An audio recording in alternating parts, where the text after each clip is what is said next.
Welcome to Management Matters. I'm James-Christian Blockwood. Last week, the Academy hosted our celebration of the American Public Servant Gala at the Library of Congress in Washington, D.C. It was a great night, and I'm so pleased that so many people could join us in honoring public service during America's 250th anniversary. As part of the event, the program included a Future of Public Service panel featuring leaders of all levels of government and military service, including Washington, D.C. Mayor Muriel Bowser, Inspector General Michael Horowitz, and retired Chief Master Sergeant of the Air Force Joanne Bass, along with remarks from Senator Tammy Duckworth. We're presenting those here as a special Celebrating the American Public Servant episode of Management Matters for those who couldn't join us live or for those who want to hear it again. Thanks once again to all of our special guests and to everyone who came out to celebrate. I wanted to be sure to say, welcome to Washington. I am so appreciative of everything that you all do every single day. I'm going to tell you a quick story. This is what I think of public officials and the work that you do on a daily basis. On the day that I was shot down, I had on my team a young man who, you know the kid, if you ever had high schoolers in your family, the kid that is always around when something bad happens or something strange happens, and he's always hanging out with your kid, and you're like, something goofy happens and that kid is always there, but it's never his fault, but he's always around when that goofy thing happens. That was Kurt. And Kurt's dad was in my Army unit, and Kurt's dad enlisted him in the Army National Guard at 17 because he didn't want him hanging out doing nothing during the summer vacations. So Kurt ends up as a flight operations clerk, filing paperwork. We get sent to Iraq. Kurt's dad is a pilot. Kurt comes along, he's doing paperwork, and he volunteers to be a door gunner because we don't have enough door gunners. And so he becomes a door gunner. And Kurt, when I first met Kurt, the first job I gave him was to stencil people's names on their footlockers, but I made sure that he had adult supervision because you can misspell Duckworth in a lot of fun ways. You really can. And Kurt would be like, I don't know, it wasn't my fault, it was misspelled on the paper, see? But that was Kurt, this big goofy kid from Peoria, Illinois. On the day that I was shot down, Kurt was the youngest person on my crew, the lowest paid person on my crew, the person with the least amount of information on my crew. But he showed up. And when we were shot down, I had these heroic wounds. My pilot in command had a burn on his face. He was bald anyway, so he didn't lose a lot of hair, but he at least lost what he had left, his eyebrows. My crew chief was sitting behind me. He almost lost his leg, was in 3 years of limb recovery process. Kurt, being Kurt, not listening to the Vietnam vets who were still in my unit, did not put his chicken plate, part of his body armor, under his seat. Because you see, when you're in an air and you're getting shot at from the ground, guess where you tend to get hit? Kurt got hit in the butt. He, to this day, still has an AK-47 round embedded in his tailbone.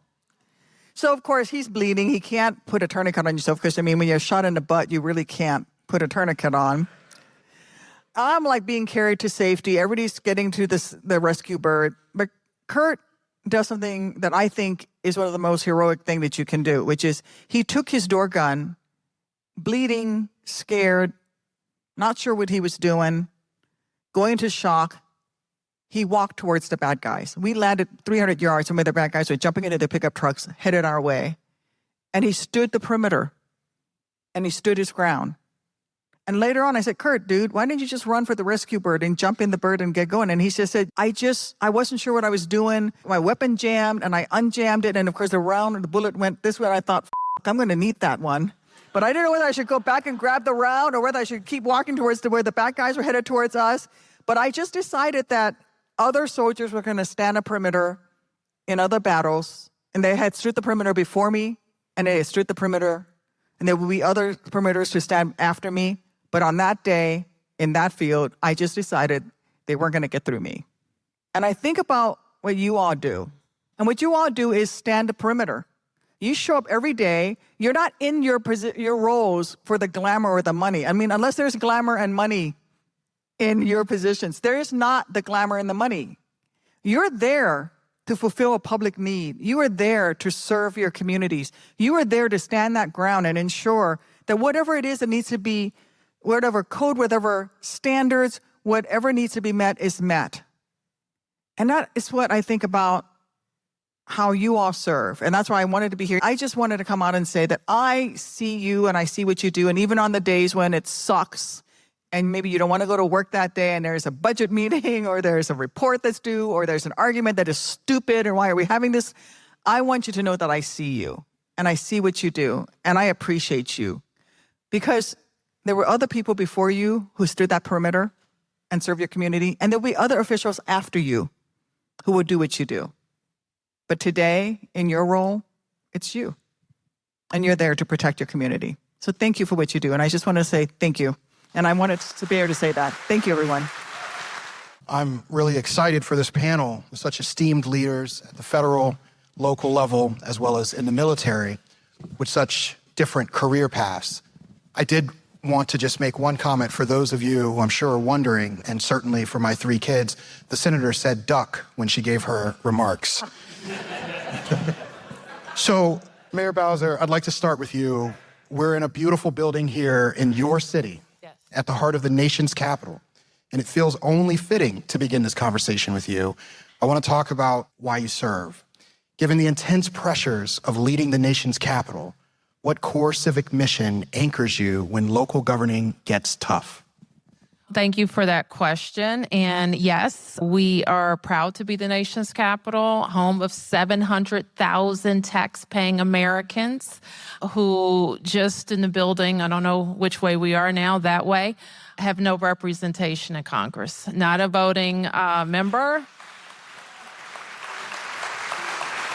not 2 senators, but we have all of the responsibilities of citizenship. And we know that our democracy will be perfected when we are autonomous and represented. So what guides me is, I think, knowing that we have a city full of potential and we have families, we have kids, we have grandparents, we have people that go to work every day, largely who come to Washington because they want to change the world, and who stay in Washington because the institutions and the talent are here to do just that. So our mission locally is just as important because we're making sure that people can use their talents, live their lives, and raise their families, as I like to say, in the best city in the world. Thank you. And Chief Bass, as the first woman to reach the military's highest enlisted rank, what was your personal why that drove you 3 decades of service that resulted in such an incredible achievement? So what inspired me to serve for 31 years? First off, I am the daughter of an Army officer. There's a lot of Army in the house, by the way, so the Air Force definitely needed to represent on the stage.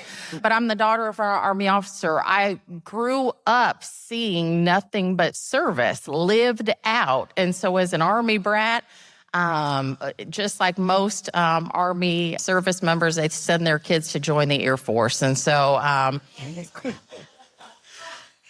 and I remember my dad telling me, like many of you probably, 4 years in the military never hurt anybody. I'm still trying to figure out what 4 years he was talking about because they all kind of hurt. But in any case, I signed up really because I watched my dad serve after 24 years in the Army. And because we're in a military community, you see everybody serving, whether they're serving their nation, whether they're serving their community or whatnot. And so it's just been ingrained in us. I thought I would do 4 quick years and get a GI Bill and figure out life. And somewhere in that time, I really started to understand what it means to wear our nation's cloth and to do something bigger than yourself. And so 4 years turned into 8 years, turned into 31 years. And I tell people all the time, for all of us who serve in the public, you just take off your uniform and you transition into something else, but you still never get the service out of the DNA. That's right. And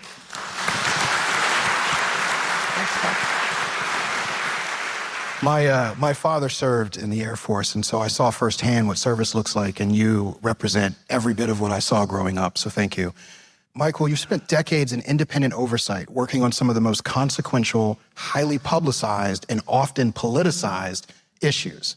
What fundamentally motivates you to do the demanding work of nonpartisan government accountability? Thanks, James-Christian, and everybody for having me here. I have to say, after the past hour. I'm not sure why I'm here.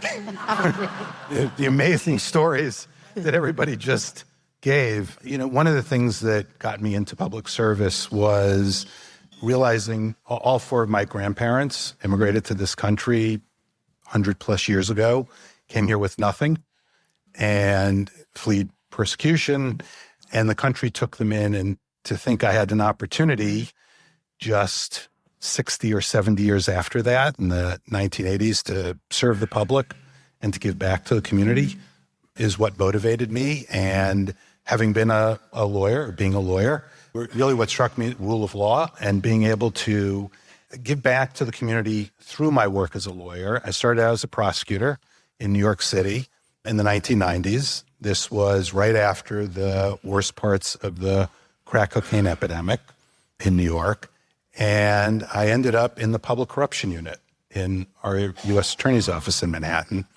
And the NYPD had a terrible corruption problem that grew out of what had been the crack powder issues in that late 80s, early 90s. If you were around that back then, you saw 60 Minutes stories, you saw other news reporting. And I was a baby prosecutor in my early 30s and ended up with one of the biggest police corruption cases in New York City's history.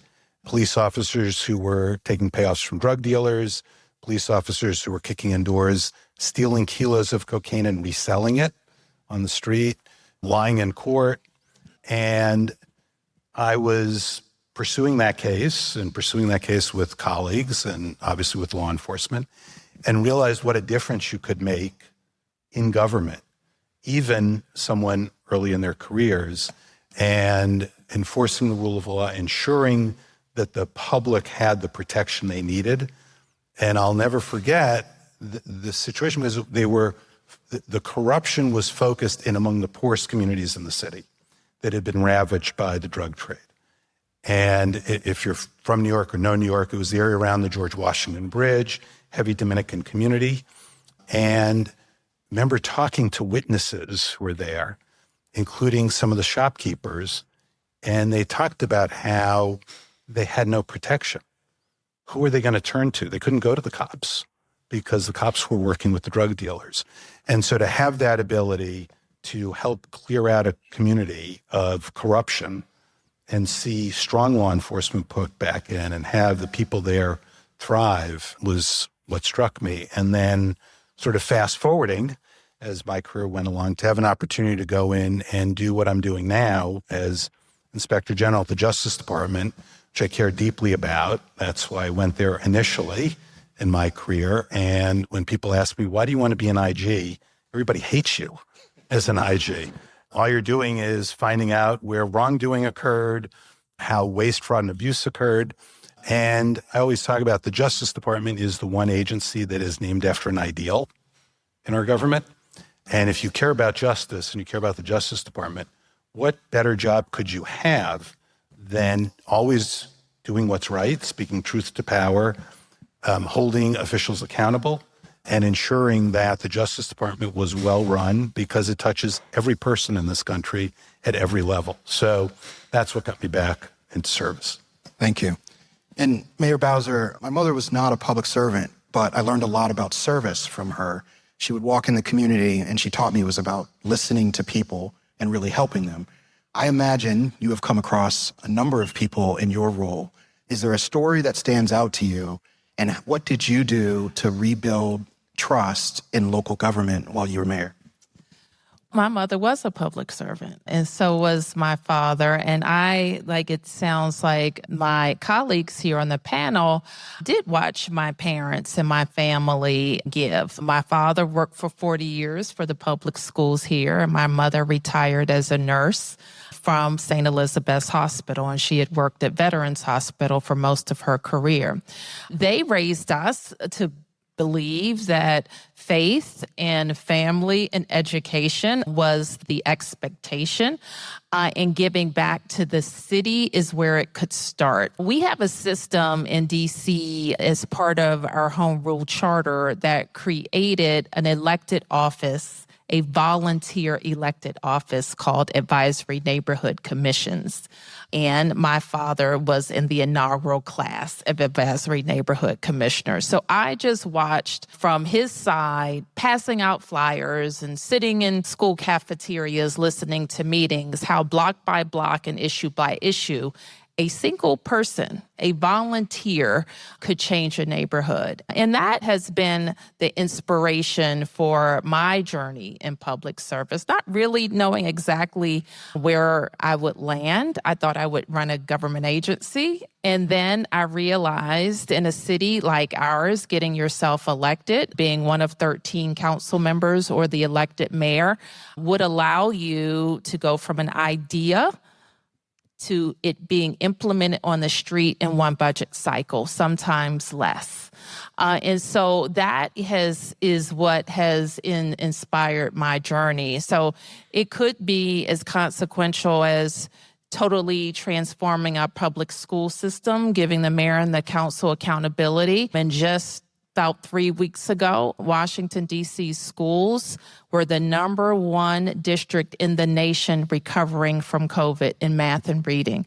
And so it's those types of things that allow us to make that change. So if you ask me for one person, it's kind of hard to think of one person, but we know there are people that have gotten behind big ideas in our city, from school reform to also just pushing for changes in the development of our city. I believe that we change neighborhoods a block at a time. And I also have led with the vision that things don't stay the same. We make them better or we watch them get worse. And so I have worked with community leaders to do that in our city. Thank you. It sounds like we have very similar motivations and parents who have inspired us in similar ways. And when you talk about faith and family, it makes me think about the future.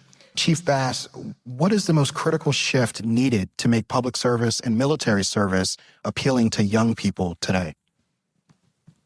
I don't think we have enough time in the evening. I mean, that's a 5 o'clock question. I think we have to get way left of where we are to start to inspire this next generation to serve.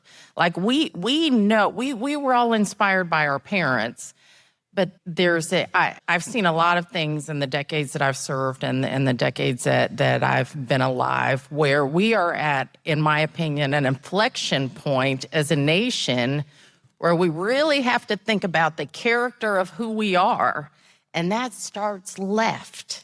To all of the teachers in academia in here, thank you for the work that you're doing, because we've got to get left and start to teach character and citizenship and service to our children. And we've got to have a whole of nation, whole of society approach to this, because when you think about media today, it's not always in our favor to be a public servant.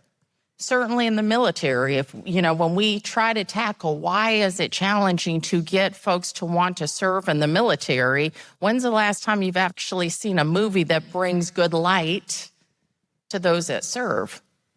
And so we've got to change the narrative of what it means that we're going to have to get left, and we're going to have to, moms, dad, aunts, uncles, communities, neighborhoods, get back out there and teach that you don't have to have a title to be a public servant. And oh, by the way, public service is more than government work. It is about being out there. It is about making your communities better. And again, it's going to have to take every single one of us to get left of this. For the military itself, one thing that I always share with our community leaders are only 1% serve in the military. 1% of our nation wears the uniform. That means 99% don't. And it cannot be left to the 1% to figure out how do we recruit to ensure that your United States military stays strong and respected. It's going to take the 99% to ensure that we always have a strong Army, Air Force, Navy, Marine Corps, Coast Guard. Did I miss one? Space Force. I didn't have enough coffee. Hey, and I did mean to say, somebody gave a shout out, about the phones. I will tell you, anytime you see a Space Guardian, they're getting ready to hit their 7th anniversary this December. They'll be 7 years old. Your United States Space Force. If we didn't have a Space Force, you wouldn't be able to pull money out of an ATM. You wouldn't be able to put gas in your car, and you wouldn't be able to call home. So never forget to thank somebody who's in the U.S. Space Force.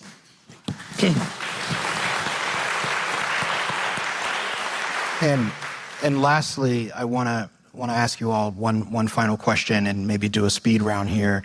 We live in a resilient country, and we've had 250 years that came with struggle, but also a lot of triumph. What key takeaway do you have for public servants and for us here tonight to ensure we flourish over the next 250 years? And Michael, maybe we start with you. Great, thanks. Well, I think first of all, and I tell this when I speak to classes and kids who are thinking about it, I agree with you. There's so much work to be done to get people interested. For those of us who always remember JFK's famous statement, I'm not sure that rolls off the tongues of kids today. But what I talk to them about is looking back on my career now, which it's hard to believe it's almost 40 years since I graduated from law school. I tell them you'll never regret a single day you spent in public service, looking back on your career. You'll never think about that billable hour you didn't do. You'll think about all the good you did, because you can do so much good at so many different levels, whether you're the general or the infantry person or the baby prosecutor or the inspector general. There's so much you can offer to the public and help the public with and help our communities with and give back to the community. The country has been great. I think every one of us probably has a story about what this country has done for them and how it has helped them and their families advance in this world. And looking back, as I said, 40 years later, you never will think about anything other than, I'm glad I gave back to the country. And Chief Bass, your key takeaway?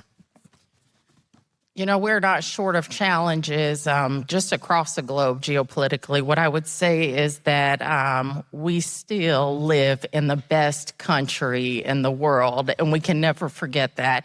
And we also have to remember that we have shared values, right? So while we might have our ups and downs, and we certainly do, and we probably feel it more now than we ever have before, never forget that we have more in common than not.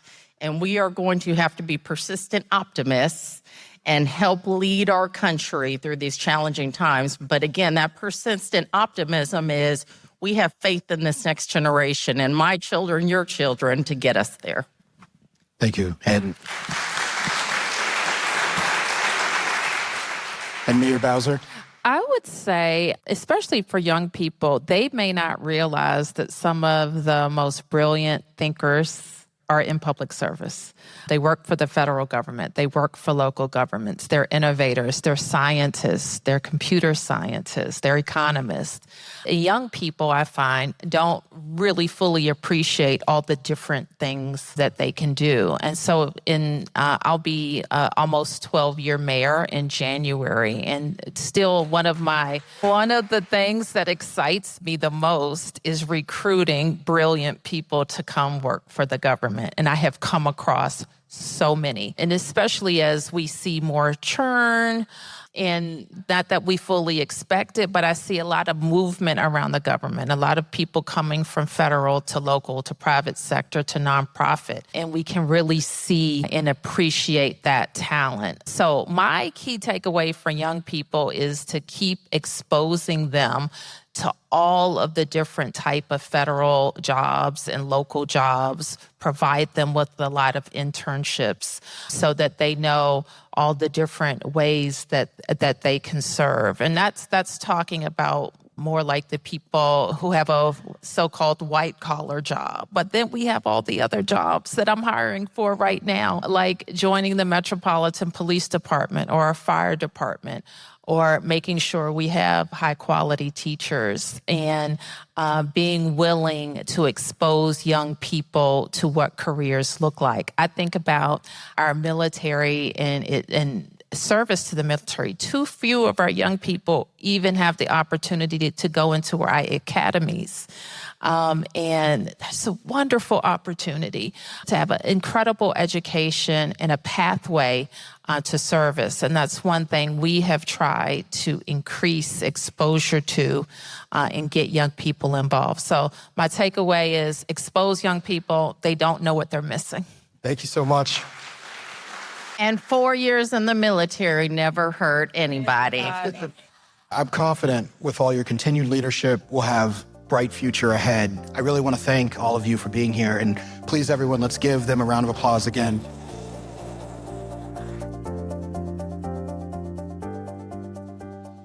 Management Matters is a presentation of the National Academy of Public Administration, produced and edited by Matt Hampton.